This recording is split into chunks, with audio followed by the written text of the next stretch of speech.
I started having shoulder pain. I started having back pain. I started having nerves, headaches, and everything that comes with having extremely large breasts. And I used to pack myself a lot, put on two bras, a sport bra me from going out. And even when I'm at home, I'm always in my room because if I'm in my room, I'm not putting on a bra. But then if I have to come out to make an appearance, I have to put on a bra. So I'm always in my room, I'm always home. So it limits you so badly without you even knowing. It limits your social life, it limits the way you interact with people. I was diagnosed with spinal hernia, and I had to spend so much money to go for therapy, physiotherapy, and stuff like that. And it was affecting my spinal cord so badly. And then if I try to explain to people, to be like, people have breasts more than you. You can't tell. It's because you don't do sports.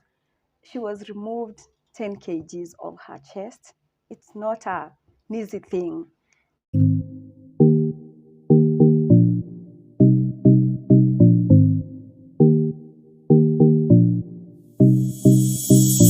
Hi everyone, welcome back to my channel. My name is Charity Wanjiko. If you are new here, karibu sana. If you haven't subscribed, kindly do. Today, I'm so happy because I have a very special guest with me. She has come all the way from Turkey, and I feel so privileged because what this lady has gone through, myself, I haven't gone even an eighth of what she has gone through this condition called gigantomastia. So my guest today, you are so welcome in my channel. Thank you. You can introduce yourself. Okay.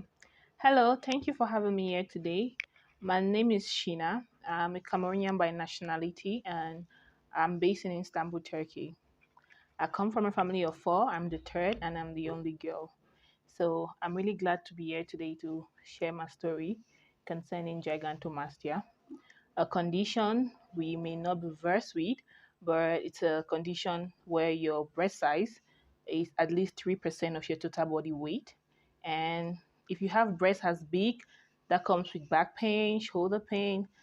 We are going to categorize it under gigantomastia. So I'm glad to share my story today. Would you mind telling my audience at what stage did your breast start becoming bigger? Okay, so I developed breast quite late. On the contrary, I started developing breast at the age of 4.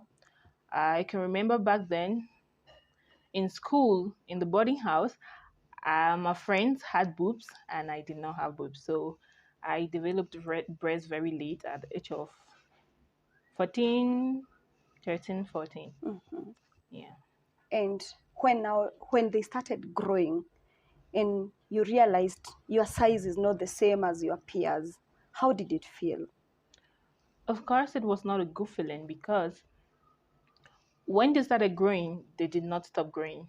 So I moved to high school and they just kept growing and growing and growing and growing. And at some point, I felt very uncomfortable. I felt very cautious about my boobs, and I started noticing that they were becoming bigger than that of my friends. What are some of the challenges that you went through while in secondary school after they have now become bigger than your peers? Okay, so um, rating the pain level or the trauma level of having gigantomastia. Well, at that stage, it wasn't gigantomastia. Yeah. I had boobs bigger than that of my friends, but it was manageable in quotes. So I will say I faced a lot of trauma because I was beginning to be exposed at puberty age. I was battling puberty age and having boobs that were not the same size as that of my friends. So in school, it was so difficult for me back then in high school to engage in physical activities. I had so much zeal to join the choir, but I could not because the t-shirts did not fit. I had so much zeal to join the band club, but I could not because the shirts did not fit me. So I had so many difficulties in physical activities and feeling belong was so hard for me.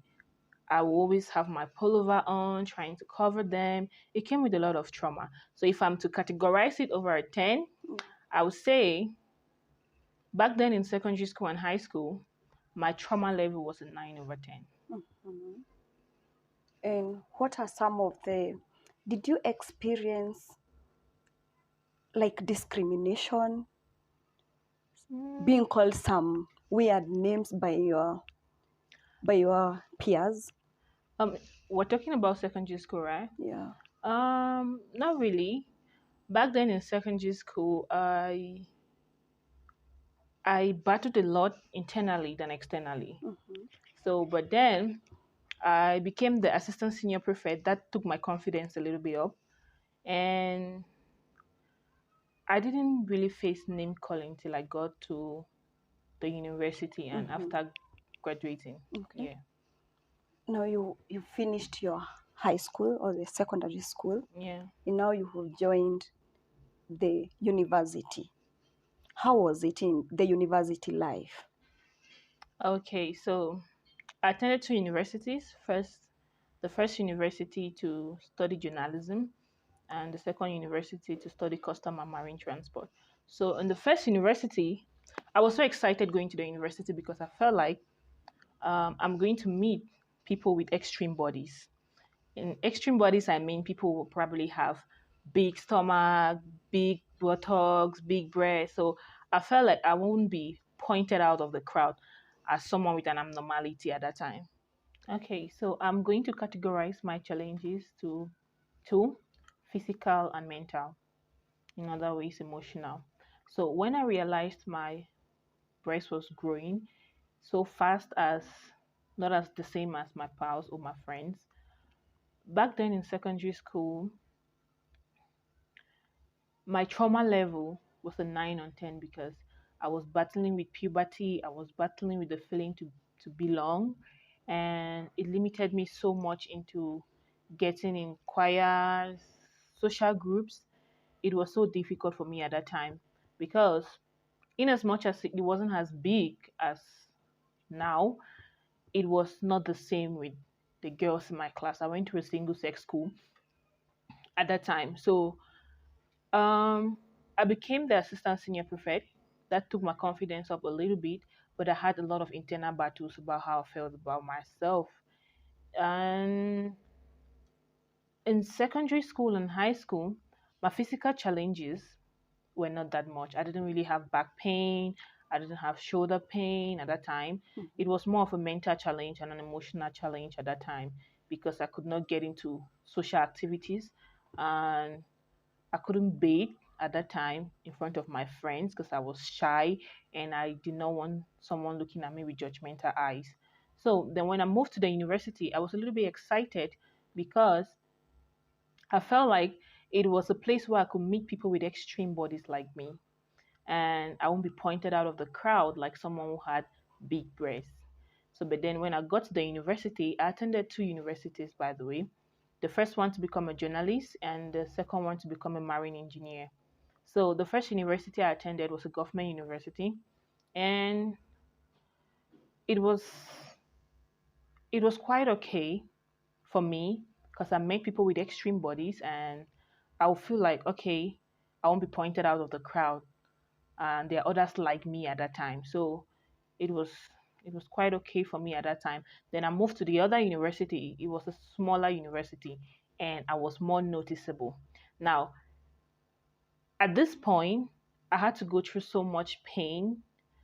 Physically, I started having shoulder pain, I started having back pain, I started having nerves, headaches, and everything that comes with having extremely large breasts. And I used to pack myself a lot, put on two bras, a sport bra on it, and come to school. I was trying so much to hide my breasts at that time. So leaving the house, I'm in so much pain, but I'm happy being in that pain because I'm comfortable knowing people are not going to notice that I had big breasts at that time. So it was a hell for me at that time. The 3 years being in that university to become a marine engineer was hell for me at that time because I had to go through a lot trying to pack. I started wearing 2 bras, 3 bras, and I did all of that because I did not want people to notice. Unfortunately for me, I felt like they never noticed that I had big boobs, but they did notice. And they were not too verbal about it. Maybe they were judgmental with their eyes, or they could disguise insult as a joke. Um, but I felt really uncomfortable in my university days. I didn't live life to the fullest as others we do because going to clothing, I couldn't just put on what I wanted to wear and it fits. So I always had problems fitting in. I always had problem picking up a bra size. I don't want to go out and stuff like that. So mentally and physically, back then in secondary school, it was more of a mental problem to me than a physical problem. But then when I moved to the university, I started experiencing shoulder pain. I had to wear 2 bras, back pain. So it became a physical pain to me at that time. Okay. Now you are done with the university, right? Sheena, you have told us you are the only girl, and I expect maybe you had a very good relationship with your mother. Yeah. Did you get to a point where your mom sat you down and you discuss about your breast? On the contrary, I sat her down to talk about my breast. Mm-hmm. And I was uncomfortable with my breast from the age of 15. Mm-hmm. And I'm very open with my family. Mm-hmm. I have a good relationship with my family. I'm the only girl and I have 3 brothers. And I'm my mom's best friend. Mm-hmm. So at the age of 15, I told my family that I wasn't comfortable. So my brother, one of my brothers, was really concerned about my breast growing. So at that time, he will do research. I started doing research at the age of 15. At that time, he would do some research and tell me, "Oh, you need to drink ginger tea." So he would go get ginger tea and blend them for me to drink. Mm-hmm. My dad was also very concerned about it, and he wake me up every day at 5:30 for sports. Now, my mom wasn't quite comfortable at that time because she knew it wasn't a problem of weight. Wait. It was a problem of genetics because my mom is busty too. Mm-hmm. So my family was really involved with my journey from the age of 15. Mm-hmm. They struggled to see how I could be comfortable, my grandma, my aunt. So my mom especially knew about it. From that time to now that I've gotten my surgery, she's been with me through every step of the way. My family in general has been with me through every step of the way. Okay. And if I remember, in my story, I experienced some of the insults and some nicknames from the society. Did you experience that? Yes, of course I did. And in school, I was very aggressive because having a condition like that shapes your personality without you knowing. You become so defensive because you feel like people might pick on you. So you become really defensive and aggressive. So I was a really aggressive kid at some point, especially as a teenager. I was really aggressive. So my friends barely had the opportunity to talk to me about my breast. Yeah, because I'll stand up Because for you're myself. Even though okay. when I get home, I cry. But then if you ask most of my friends, they will tell you my confidence level is 100%. But then if you ask me, I'll tell you I don't have confidence in myself because I'll always stand up for myself in public, even though I'll have to stop when I get home. So in school, my friends, I could get judgmental looks, but people rarely talk about my breasts, and maybe we could just joke about it because I felt like joking about it would make people feel like I really don't care. So I used to Okay. just joke about it with them. But then to confront me, to get confrontational with me concerning my breast, I didn't get that in school a lot. And then where I grew up, because I grew up in Cameroon, I schooled in Cameroon. I'm presently doing my master's in Turkey, and I run a medical tourism agency alongside. So where I grew up, my dad was very defensive for me. So if you come up to me and tell me, "Oh, I feel like your boobs are too big, bigger than your size," I'll tell my dad and he'll confront you about it. Mm-hmm. No matter who you are, be you a family, friend, neighbor, you couldn't really talk to me about my body, because if you talk to me about my body, I'll cry to him, and then he's going to confront you about it. So family members, They really they were supported by you. me. They were by me. My aunts used to tell me, "Oh, it's okay if you give birth; it's going to reduce and stuff like that." But I had one or two neighbors who always come to my mom. I'm like, "Ah, your daughter has added weight, too," and stuff like that. So, but then my father never gave them the room to even disrespect me like that. Wow. And it wasn't much of a big deal at that time because my mom is busty. So they're just Okay. like, "Oh, you're your mother's daughter. Oh, So you okay. look like your mom." So it was more of a genetic thing. Okay. Yeah, but then it was more of an internal battle to me all this while, because if I'm walking, I feel like someone is looking at me and criticizing how I look. And I always want to stay indoors. I always want to stay in my room. I don't want to go out, because if you have gigantomastia and you're watching this, you bear with me that putting Yeah. on a bra, it's difficult. Yeah. So the worst thing you want to do anytime, any day, is to put on a bra. Yeah. So that limits me from going out. And even when I'm at home, I'm always in my room, because if I'm in my room, I'm not putting on a bra. But then if I have to come out to make an appearance, I have to put on a bra. So I'm always in my room. I'm always home. So it limits you so badly without you even knowing. It limits your social life. It limits the way you interact with people. So now let's move to the physical part. Yeah. A lot of people feel like it's not cancer, it's not HIV, it's not this disease we know, Yeah. but gigantomastia is killing people slowly. Yeah. In a sense that I had backache every single second from when I turned 20. I had backache, I had shoulder pain, and at some point I was diagnosed with spinal hernia, and I had to spend so much money to go for therapy, physiotherapy, and stuff like that. And it was affecting my spinal cord so badly. And then if I try to explain to people, to be like, people have breasts more than you. You can't tell. It's because you don't do sports. People have a lot of problems. You're always talking about your breast like you're the only one with breasts and stuff like that. But then you're the only one who knows what this thing causes. You get? So having spinal hernia, it limited me a lot to my physical activities. I couldn't do my chores in the house. I couldn't stand for long. I couldn't even go to school. At some point, I had to stop going to school because walking around was so much for me. I was in a lot of pain. Okay. Yeah, so physically it was killing me. You get to have rash underneath your boobs. Yeah. You get to have, and when you're ovulating, it's like it doubles in size and becomes so heavy and stuff like that. So I'd faced so many challenges mentally, physically, that I'd made up my mind that I needed to do this so badly. In my case, I used to have hard time when going for bras and fitting clothes. Did you experience the same?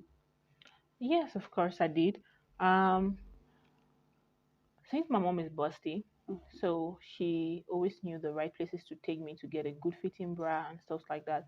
But I was really uncomfortable because as a teenager, when I go to get bras, I will be directed where mothers are supposed to be getting their bras. So it made me feel really uncomfortable. So I really faced a lot of challenges with my bras, and all thanks to my mom. She always did the buying for me. But then when I graduated and I started living alone, I moved to a different city and I had to hunt my bras alone. So sometimes you meet vendors who are really impolite, and it's always very expensive to get bra that size. Yeah. So my mom sometimes gets them for me from a lady. I don't really know who the lady is, but she knows where to get them. She gets them for me and then she sent. But then when I traveled out of Cameroon, I've been in Turkey for a while and I've never bought a bra there because I tried looking and I couldn't find my size. It's extremely difficult to find a bra size. Extremely difficult. So my mom used to buy my bras and send them to Turkey for me. So yeah, it wasn't quite easy having bra sizes. And what was your initial size? Come again? What was your initial size? I really don't know. My breast had become so big Mm-hmm. that I really did not know what my size was at that time. Wow. Wow. I think it was the biggest. It was the biggest. Yeah. And clothing, For fitting. clothing, Mm-hmm. it was extremely hard Mm-hmm. from a very young age as a teenager Mm-hmm. fitting into clothes, and you could smell low self-esteem from afar Mm-hmm. because I would dress my friends up. They liked the way I dressed them up, but I couldn't dress myself up, Mm-hmm. and it felt like you didn't have a sense of fashion and stuff like that. I always have good shoes and good hair, but never good clothes Mm-hmm. because I couldn't find things that fit. So Mm-hmm. if I find something that fits, I wear it over and over and over, and you can even nickname me with what I'm wearing. So it was so hard for me. Something like skirts, I've not worn skirts for like 7 years since I left school. Mm-hmm. I've not worn skirts because I didn't like how I was structured in them, Mm-hmm. and I didn't put on gowns like dresses. You always find me with jeans and tops, and I always had specific places where I get my tops. Mm-hmm. So with jeans, I'm a small frame person, so I didn't quite have problems with my jeans. Yeah. So then with the tops, I had a lot of problem. So in my closet, you see a lot of jeans, but you won't see tops because Mm-hmm. it was so difficult to To find my get one. size and to Okay. find what I felt like I was comfortable in. Wow. Yeah. Would you mind telling my viewers what are some of the, how was your social life? Um, I was the life of a party when I was growing up. Even when I was in the university, I was the life of the party. If we're organizing a party, they call me Buma, by the way. I always be doing the runarounds to get things settled up and stuff like that. My friends who are watching back from Bambly, they can testify. Mm-hmm. But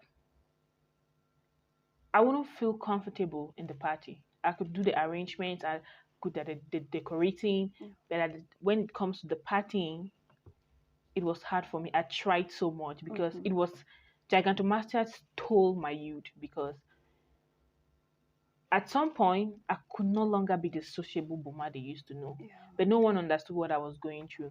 Sometimes I go clubbing with my friend Abin, I'm sure she's watching this too. And when it's time for us to dance, I'm always sitting down. And she's like, "Let's dance." I can't dance because if I'm dancing, my breasts will be all over and stuff like that. And I felt really uncomfortable. And I was always in shirts. I'll go clubbing and they are wearing something nice and I'm in a shirt and stuff like Mm-hmm. that. So Mm-hmm. it was hard for me. My social life was hard, Mm-hmm. and I met a few people who understood me and accepted me the way I am Yeah. at that point, Mm-hmm. and I really appreciate them. It was really difficult when I traveled or when I left the university. I started living alone, and up to when I traveled, Mm-hmm. I'm always indoors. People feel like you have an attitude problem. I don't. Yeah. I'm battling with something that I can't. I could tell you at some point that okay, this is what is wrong, but I cannot keep on emphasizing that this is what is wrong. So if you see me keep to myself, it's not because I'm snobbish or I feel like I'm too much or I'm proud. Yeah. It's because I'm battling with something. I don't like going out, and it gets to a point where you become so numb to the pain, the Mm-hmm. insults, and everything. Yeah. So even when you go out and people call you names, passerbys look at you, you don't even think about it anymore because you've heard 1,000 of those things. Mm-hmm. You don't really. So it just you're out of the world without knowing. After my surgery, this last 3 weeks, it's been so different for the Yeah. past 10 years of my life Yeah. because I walk freely. I don't care if someone is looking. But even though at some point I still have that anxiety, like if someone is looking at me, even trying to appreciate me, I'll feel like you're criticizing me or something. Mm-hmm. It's taking time for me to adjust. I'm Mm-hmm. still processing it. But then before, probably I'll think of the stress of putting on two bras, the stress of fitting in, and the breathing problem. I won't even want to go out. So Mm-hmm. it kept me indoors a lot. People felt like, oh, you're a good girl, you don't like going out. No, But I don't go out because I don't feel comfortable going out. wow. Uh, what are some of the names that maybe people used to call you or to Um, describe you? And when I were you was comfortable working, with them? I wasn't comfortable with them, but I was in a space of acceptance already. That was a good thing. Mm. I wasn't in a space of denial. I was in a space of acceptance. So I felt like if I joke about it, I'll feel better. It helped me actually mentally. So the name calling did not really get into me because I would joke along with them. Even Mm-hmm. though when I get home, sometimes I remember, oh, these people are calling me these names, but I would just it was comedy to me. Sometimes Steve used to call me Sheena Lolo. We'll just laugh around with it, you get. So it was more of, even though these jokes came in disguise, these insults came in disguise of jokes, but I really, the name calling was, I played along. I was accepting. I played along for my own mental sanity. I played along. Okay. So when you go home in the evening, you start. Yeah. Sometimes it kicks in.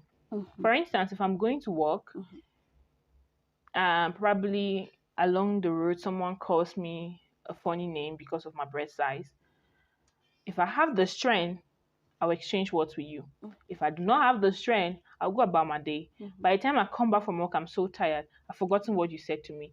Maybe in the weekend when I'm doing something and I look at myself in the mirror, it kicks in that this is what they called me. Yeah. So actually, at some point, I felt really comfortable going downstairs because we have shops downstairs. If I have to go get groceries or something, I felt comfortable going downstairs without my bra, only at night. So I'll take off my bra and then my breast will be on my stomach, and people will confuse that for pregnancy. So it will have I'll avoid that dramatic stare from people, that dramatic look from people. So if I just pass by, you feel like I'm pregnant. You won't actually notice that's my breast.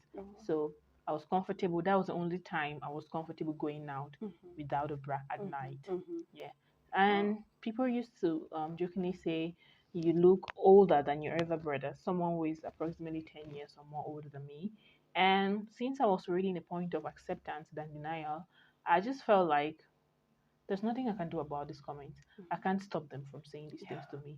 What I need to do is work on my reaction towards this comment. So, and people will say, "Oh, you look like your mom. You look like your mom's sister." Um, it got to me at some point because I'm not a stick, but I had to learn how to deal with this comments. Yeah. And I was sharing. I started sharing dresses with my mom. We wore the same stuff, and at some point my stuffs were bigger for her, my tops were bigger for her. So it was really challenging mentally for me. And what gigantomastia does to you unknowingly, it affects your environment, how you relate with people. Yeah. It keeps you locked in socially, you don't want to go out, and even communication wise, because at some point you just want to be by yourself. You become a recluse. Exactly. Yeah. You just want to be by yourself. You're a loner at some point. Yeah. And people feel like maybe you're proud, you're snobbish, and you feel like you're too much. But that's not actually the case. You really want to do those things, but you can't. So it keeps you really locked up, and it affects communication in a sense that at some point you become really aggressive, really defensive towards people. You feel like any comment, it irritates you. Yeah, it feels like they're targeting you. Yeah. And you start feeling like you're supposed to understand my pain. People are supposed to understand your pain. Yes. And you want to live the life they are living, but you can't. You can't. And then they are probably trolling you on why you're always home. But in you, you feel like, I want to be like you. I want to go out like you. I want to be free like you, but I can't. So you're supposed to understand me. Yes. So you're always in an aggressive state where you want people to understand your pain. And no matter how much you try to make people understand your pain, they cannot. They can't. Because they have not gone through They these haven't things. gone through what you have gone. Exactly. Yeah. So it affects your communication without you even knowing. Yes. From when I did the surgery, this past 3 weeks, the way I behave even with myself is different from the way I used to behave with myself. I'm at peace with myself internally, effortlessly at peace, because I don't fight for the peace anymore. I wake up every morning and I'm excited to wake up the next morning. I'm excited to start my day. Before, it used to be a struggle because if I have to go somewhere, I need to think of what to wear. So it's always so tired. Before the day comes, you're tired already. So, but now you have something to wake up to. And even thinking what people will think about you. Exactly. Yeah. It really comes with a lot of challenges. Did it get to a point where you lost friends? I've lost friends, but my breast has never been a cause of me losing friends. Okay. Yeah. Maybe because of where you become a loner. Yeah. Okay, that's it.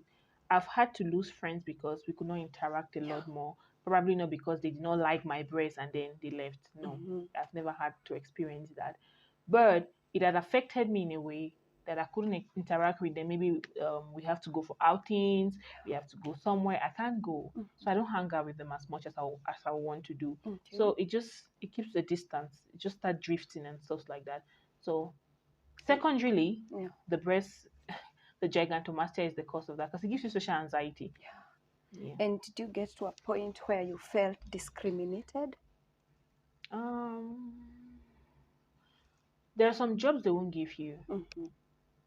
Did you experience with that kind of appearance? Well, at some point, I was offered a job and I willingly did not take on that job. Why? Because I felt like I won't fit in. I felt like I'll be a point of fun if I'm being given that position. So I've not actually felt open discrimination. I've pulled myself away from opportunities that I had to take up because I felt like I wasn't enough. I felt like, okay, if I go out there, the first thing people are going to see, because whether you like it or not, if you have gigantomastia, you don't have a personality. You have to fight for a personality. You have to fight for it. So because if I see you, the first thing I see is your breast. And it's hard because people start judging you from that breast. They feel like there's not really much that can come from you. They start sexualizing you. It distracts people from your person, from you as a person. That part of your body, it distracts people from you. If I meet this person and the person has huge boobs, I'm not focused on their personality most of the time. It's the breast I'm seeing. Because if you look at me, the first thing you see it's breast. So I've got to pull myself out of opportunities that I could pick up because I felt like I wasn't enough. And I think it reaches to a point, it gets into your mind. Yeah. You even assume people are looking at me. Exactly. And maybe that's, and sometimes even you find people making comments, they have no bad motive, but you take it as an offense. True. Yeah. That's true. Yeah. And it's bad because for me, I did not like public appearance. I've always been a bold kid, so I don't deal with stage fright. I'm not always having stage fright. But having gigantomastia crushed my confidence. So even if I have to address people or have to say something, you'll find me trembling. Not because I have stage fright, but because I'm having anxiety I'm having anxiety of what people might be thinking. So I did not want anything. I don't want to take up to any opportunity that will make me appear. I always want to be behind the scene, to do anything behind the scene. And also, I would like to touch on the fact that as teenagers, having gigantomastia as a teenager, it rips you off opportunities such as jobs. Because with women with extreme bodies, be it gigantomastia or big whatever breast, you're always sexualized. So if you go in to look for a job or you want to apply for a job, if you drop your CV, 70% of the time, what they are looking at is not the CV. They're looking at your body. They're looking at your boobs and stuff like that. So it makes you very aggressive towards men. You get, even if a man throws a compliment at you, you don't take it lightly because you just see them as predators and you see yourself as a prey at some point. So it robs you of opportunities. Going to look for a job, anywhere you go, you're being sexualized. In public, you're being sexualized. Even if you try as much to cover up your body, you're always being sexualized. Exactly. And with gigantomastia, having extreme body, you're always a prey to some men. So at what point did you feel, I need to go for this surgery? And at what point did you know that this was a condition? It's not just a normal condition, it was a medical condition, and there is a solution to it. Okay, so I've been doing research for like 10 years. Wow. So when I turned 15 and I realized this breast needed a solution, the rate at which it's growing, it needed a solution. I've been on my phone since the age of 15 doing research. And now if I click on Google, how can I reduce my breast? It's going to give you diet tips like green tea, ginger tea, and exercise. But that doesn't target your breast. Mind you, I'm someone with a small frame. I'm not a fat person. I'm someone with a small frame, but with really big boobs. So I used to see stuff like do exercises. And when you have gigantomastia, exercising is almost impossible. Mm-hmm. It is so Yeah. tiring. Yeah. So now I always type the fastest way to reduce your breast, and then Google will tell me the fastest and the most reliable way to reduce your breast is It's through breast surgery, breast breast surgery. reduction surgery. Mm-hmm. And then I started doing a lot of research, and I realized the condition is called gigantomastia. Mm-hmm. From the age of 15, I knew about that. Wow. Wow. So, but then surgery wasn't an option for me because I was so scared at that time.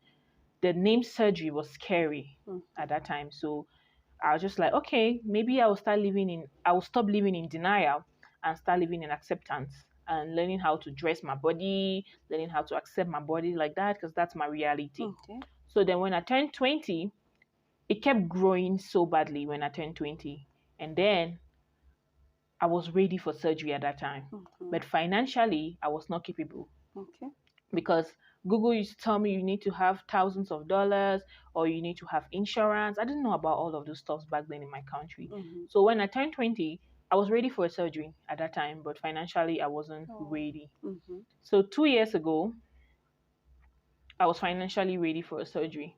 But then I needed to do a lot of research again because I'm a very cautious person, and before I go into something, I try to know almost everything about it so I'm prepared for it. And I always tell my clients who come to do surgery, since I have a medical tourism agency, there are three things to surgery. The first thing is enthusiasm, your willingness, your faith to want to go into that OR, operation room, and do the surgery. The second thing is the surgeon. And the third is the aftercare. So when I was financially ready, I had to put these three things into place before having surgery. Mm-hmm. So I already had the zeal. I was having anxiety here and there, but I already had the zeal to want to do the surgery. So now the second thing was the surgeon. Okay. So I've spent 2 years researching on which surgeon could handle my size. Now, it's been 2 years of me being prepared to do the surgery. I was just trying to tick in these 3 points before I go into surgery. Wow. I want to take you back a little bit on some of the challenges that you experienced with gigantomastia. Did you have an issue? Like, did you have a favorable weather that you preferred? Yeah, of course I did. So since I was more comfortable wearing baggy clothes, I'll prefer the cold season, like winter. My friends used to make fun of me that I have a jacket. I had a black jacket that I always wear because it was big and it was quite comfortable for me. It covered me up. And black was my favorite color, not because I like black, Wow. but because it makes you look It's smaller. You yeah. appear smaller in black. So yeah, I liked the cold season. Not because it was a conditional kind of love, because I could wear baggy clothes and people will consider, oh, maybe it's the weather. That's why she's in baggy clothes. Yeah. Wow. Now you've made your decision, you want to go for the surgery. How did you end up choosing Kenya? How did you find out that Kenya, they operate on breast reduction? Okay, so concerning that, when I'd made up my mind to do surgery, I was aware of what comes with breast reduction surgery from a very long time ago. The scarring, the possible risks of infection, blood clotting, and all of those stuff. I was aware of that. And my breast size was quite different from the others. Yeah. As a matter of fact, a total of 9 kilos was removed from my chest. So I was looking for a surgeon who had experience in that size. So I'd attended a lot of consultations there in Turkey. They have very good technology, good techniques, good surgeons, but I wanted a surgeon who had dealt with breast massage before. So I didn't find that. Maybe they could be, but I wasn't able to reach it at that time. So I was supposed to have my surgery in Turkey because I already made payment, instrumental payment for my surgery in Turkey.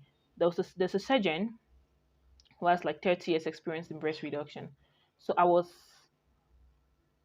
half comfortable. I wasn't fully comfortable. I was partially comfortable with the surgeon. But I felt like at that point that was the best I could go for. Mind you, there could be other surgeons who had dealt with my size, but I wasn't opportune to meet up with them. So but I went for like 8 consultations. but my size was the problem. So I was scrolling through Instagram at one time and I found a lady who had breast reduction and she was bigger than me. I was so intrigued and I started researching, and she was from Kenya. And then I realized that gigantomastia is more of an African problem. Yeah. African women have bigger breast size than some other races. So I started doing some research, and then I found out that there's some surgeons here who have dealt with that size. So that's how I landed up in Kenya. And before coming in, I was uncomfortable with the surgeon that had to work on me. Yeah, so I remember I have been talking to this lady who happens to be Madam Charity um, online. So I reached out to her after I felt uncomfortable. I reached out to her and we spoke, and then she gave me a little bit of hint.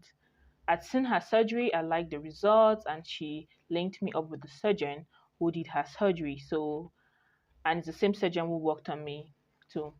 And that's how I got to meet this incredible lady, and I can't really thank you enough. Yeah, so then I came to Kenya and I had surgery. I was so scared. I had anxiety. It is very normal to have anxiety before surgery. It is extremely normal. No matter how much you're prepared, you always have anxiety. So I had anxiety, but I was so prepared. I'd made up my mind that I needed this. It's good for my health. If I had stayed any longer, it would have caused so much damage for me. So I had my surgery, and it is the best decision I ever made. The best decision. When I was coming down to Kenya, I was so fed up. I just wanted I just wanted the surgeon to take some part of it away to relieve the back pain, the spinal hernia. If you're watching this and you have herniated disc, you understand how painful it is and how hard it is for you to go about your daily life. So when I came here, I wasn't even expecting much. When you're coming in for breast reduction, you have fears like, will you be able to breastfeed later on? Will you have your nipple sensitivity later on? So the first time I had my consultation with the surgeon, I was totally comfortable. Mind you, I've been doing research for 2 years. I've been going for consultations for 2 years. But then when I met with the surgeon, I had my first consultation. I was so comfortable, and it is very important to follow your mind and your instincts when it comes to surgery. Yeah. I always tell clients that even if you're suggested a surgeon, go with your mind, go with your spirit, go with what your mind is telling you. Are you comfortable with this person? So when I met with this surgeon, I was really comfortable, and they treated me so well. They were so welcoming, and I had my surgery. I was so happy when I wake up. Yeah. I was extremely happy when I wake up. And What was your reaction when you wake up okay, a different person? yeah, Because that's the viewers, that's the beauty of it on the breast reduction surgery. You sleep like 5 hours, and the next time you're waking up, you are totally a different person. How was your feeling? okay. So my surgery took close to 6 to 7 hours, Yeah. and I came out of the OR close to midnight. So I was really tired, and I slept till the next day. So when I woke up the next morning and I looked down, before when I had spinal hernia, I couldn't really look down like this because my spine was really affected. So when I woke up the next morning, I looked down and I saw my boobs. You can't even explain the feeling. Yeah. It's We need to look for a different word aside from happiness. It's more than happiness. Yes. So I was extremely happy when I saw my boobs. And the first thing I wanted to do was go to the bathroom to see how I look like. Yeah. I'm still processing it because I'm 3 weeks. Today makes 3 weeks after my surgery. So I'm still trying to process it. I'm still trying to to accept that this is the new me. I'm used to having big boobs, heavy shoulders, and stuff like that. So, but then when I looked at myself in the mirror the next morning, I was so happy. I just wish I'd done it earlier. I was extremely happy. And now, for the surgeon, to them it might be just a career, but to us, it's a life-changing experience. Yeah, it's a life-changing experience. Mm-hmm. So, my nipple sensitivity is back and I'm guaranteed breastfeeding. I don't think if I'd had surgery elsewhere, Okay. I'll be this happy. I Okay. followed my instincts a lot, so and Okay. it led me here, and everything went so well. The size, the Uh, the scarring, and everything was way more than I was expecting. So mm-hmm. I'm extremely happy with my experience here. And of course, I it's my first time here in Kenya. I've never been to Kenya before, no relatives and stuff like that. Have one or two discomforts, maybe with language and stuff like that. But overall, it was a good experience. Mm-hmm. Did you choose the size? And how did you feel when you saw the size that you want? Is it the size that you wanted? Yes, it is. Normally, you have the opportunity to choose what size you want to go down to, and the surgeon has to tell you which is healthy for you. Mm-hmm. So I wanted a C cup, and they brought me down to a C cup. Mm-hmm. Yeah, and the Wow. most amazing part is, I was so scared of losing nipple sensitivity. I Yeah. was ready to accept it, but then I was scared. So, but then having my nipples sensitive after just a week after surgery, and the shape is as round as I wanted it to be. Wow. Everything went well, Wow. no infection. And with my size, I'm prone to infections, I'm prone to complications. Yeah. I was talking to the surgeon the other day, and he's like, it's a miracle because for someone your size, you're prone to infections, you're prone to some complications, but I healed so well. I won't want to give that credit to myself because I started preparing like dieting 2 months before surgery, Yeah. but I'll give that credit to God because despite me dieting, He was the one who made me go through this with no Mm-hmm. complications. Mm-hmm. So I'm thanking God. Wow, that's so nice. Are there some of the expectations that you were expecting after the surgery? Well, the surgeons met my expectations, Mm-hmm. but then there were things I was hoping to do after surgery that I couldn't do before surgery, like physically active. Yeah. I'm physically active right now. I couldn't Yes. climb stairs and Yeah. stuff like that. But now I can, and I can do a lot of physical stuff Mm-hmm. without breathing so hard. And yeah, I'm physically active. And Mm-hmm. when I woke up from surgery, I didn't feel any pain on my back, Mm-hmm. shoulder pain. And as she said, that's the beauty of it because it's instant healing. Yeah. Once you wake up from surgery, the pain, everything is gone. So when I used to do research, I realized patients with breast reduction they have the highest satisfactory rate Yeah. because when that weight is taken off from your shoulder, you feel so happy. Mm-hmm. So yeah, I was thinking maybe because I'm on painkillers, that's why I'm not feeling the pain. Mm-hmm. But I've not been on pain meds for more than a week, and I Mm-hmm. still don't feel any pain. Wow. Now, I'm going to take you guys back to challenges. I have what we call scoliosis.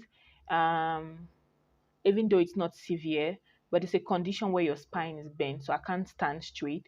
So if you realize you have gigantomastia, to you, you might feel like, oh, it's okay, I can live with it. It could cause you a damage that would be so hard for you to reverse or to treat. Because now I've had surgery, but I still have to treat scoliosis. Mm-hmm. I have a neck hum. I'm sure you guys know what that is. Like your neck is Then. bent. Yeah. So I still need to treat that too, and other stuff that comes with you, posture problems that comes with you having huge breasts. Mm-hmm. Yeah, so scoliosis, one of the challenges I had that I still need to work on after the surgery. Okay. When you woke up, Sheena, and you've seen the changes, what was the reaction, even if you haven't met them one on one? What was the reaction of your family members? Um, And were they in support of you going for the surgery? yes, my family was in total support of me going for my Mm-hmm. surgery, Mm-hmm. both financially and mentally, and they were not here physically, but spiritually they were here with me. Mm-hmm. So everyone in my immediate family knew about my surgery and they supported me with it. Mm-hmm. They were scared, they couldn't voice out the fear before my surgery, but they were praying. My mom, especially, my dad, especially, everyone, my brothers, they were praying for me. So when I was going into theater, they were just praying. That's all they could do. They are not in Mm-hmm. Kenya, they are kilometers away from Kenya. The only Yeah. thing they can do is pray.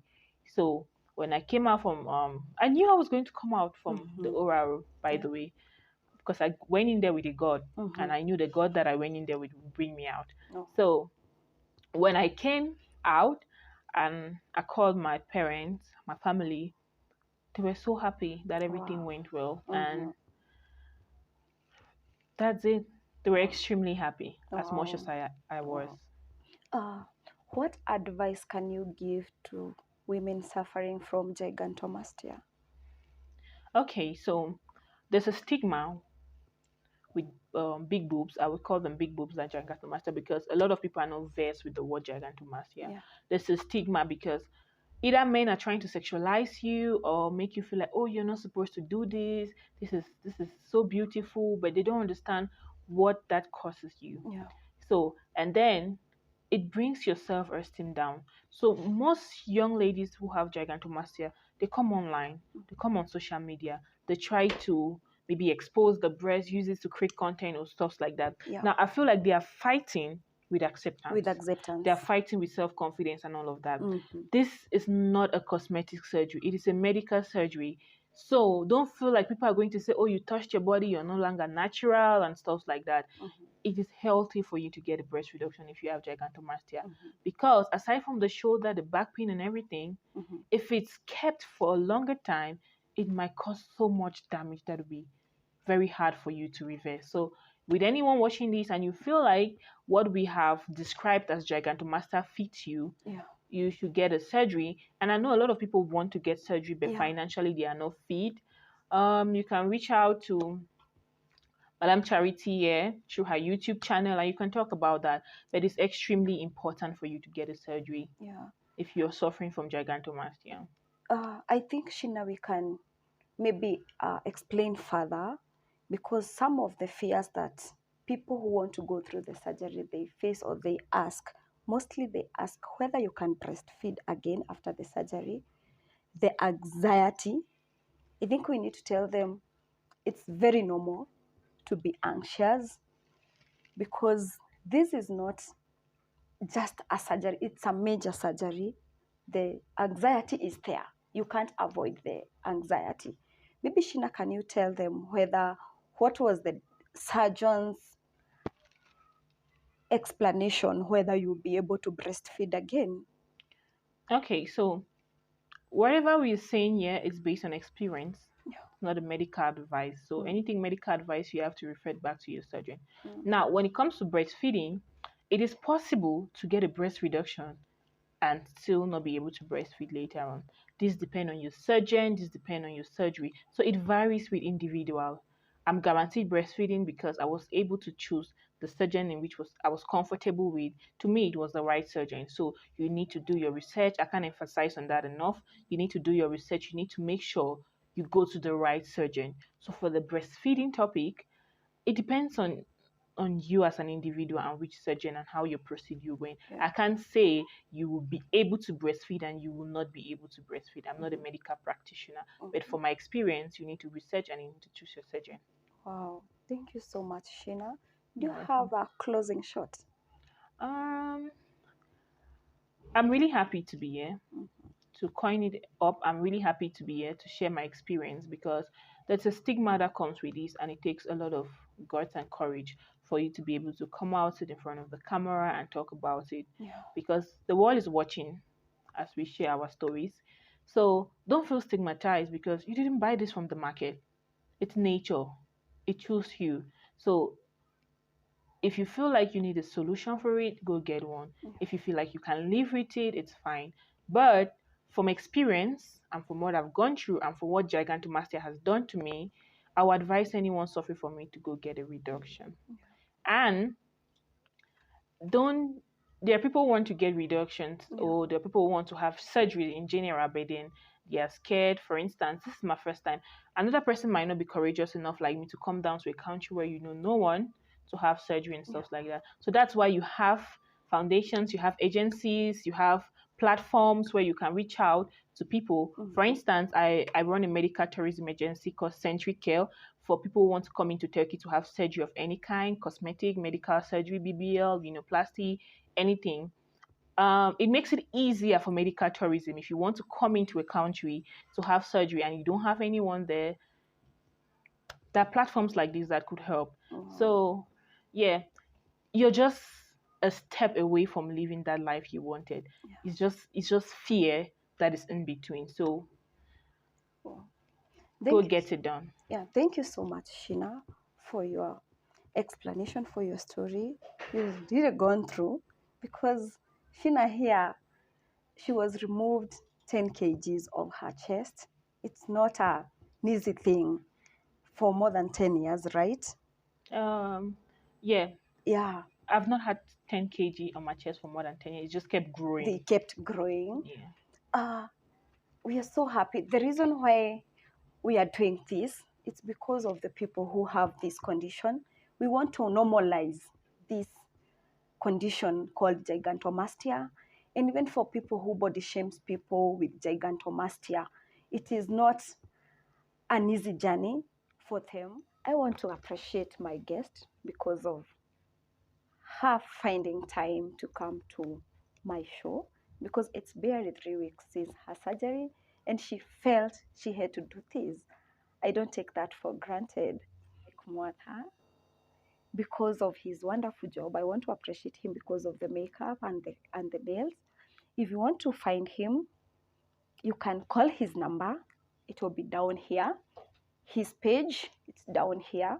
Or if you want to visit him at his office, he's located at Hazina Tower, Hazina Trade Center, the former Nakumat Lifestyle, ground floor, at Polkadot Shop. When you go there, you can just ask for Mike Mother. And thank you so much for watching my videos. Kindly comment, subscribe, and share so that we want to fight this condition called gigantomastia. Until next time, bye.